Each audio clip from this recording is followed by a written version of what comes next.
The Shadow Dentist. When Danny opened his mouth, his teeth smiled back, with different faces. It started with a toothache.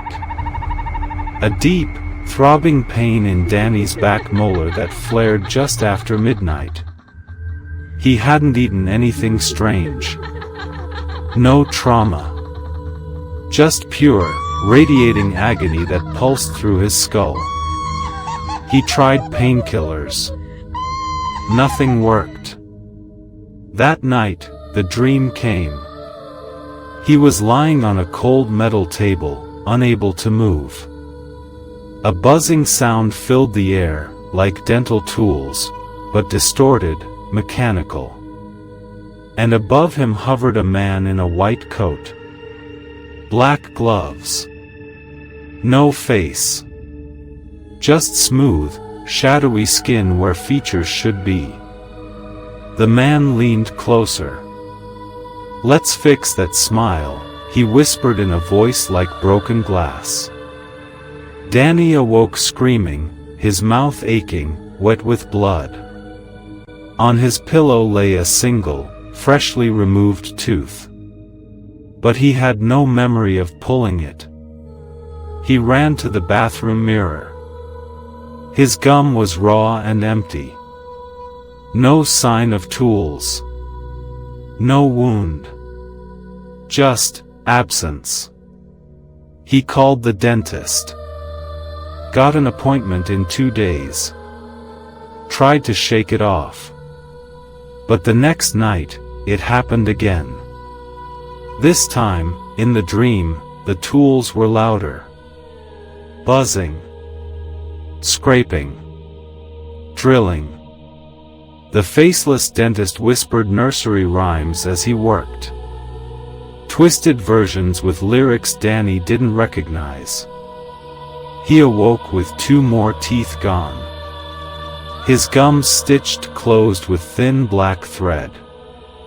He stopped sleeping. But exhaustion always won. And each time he drifted off, the shadow dentist returned. Desperate, Danny set up a camera by his bed. Hit record. Slept with a flashlight in one hand. When he reviewed the footage the next day, he nearly dropped his phone. At exactly 3:06 a.m., Danny began to levitate off the mattress. His body rose 6 inches into the air, limbs limp, mouth slowly opening far wider than humanly possible, unhinged. Nothing was visible. But the footage picked up faint buzzing sounds. The flicker of shadows. And a gleam of metal tools working in empty air. The next morning, 5 more teeth were gone. Danny snapped. He duct-taped his jaw shut, wrapped it in cloth, and tied it in knots. He lined the windows with salt. Drew symbols from forums he didn't even believe in. He didn't care. Anything to stop it.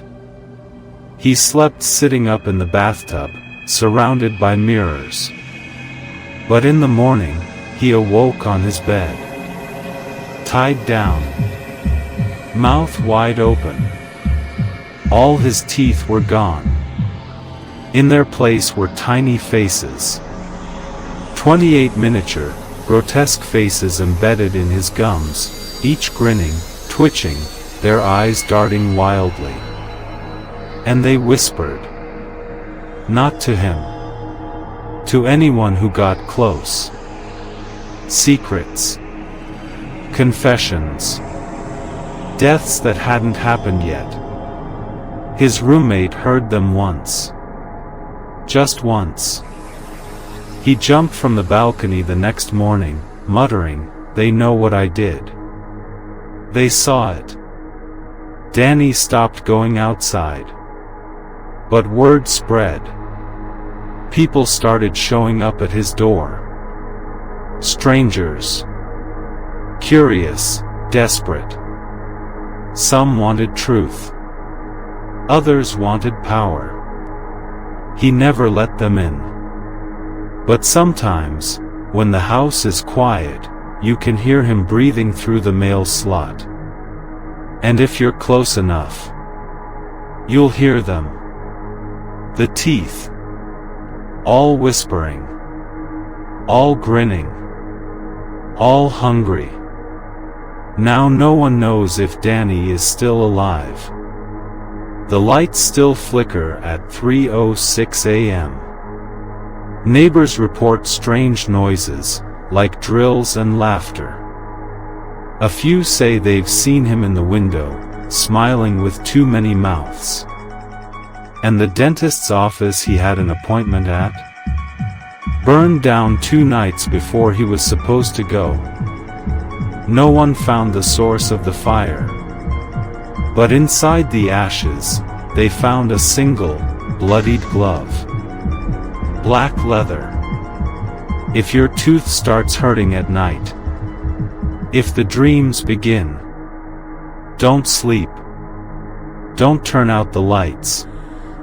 And whatever you do, don't open your mouth. He's still perfecting the smile.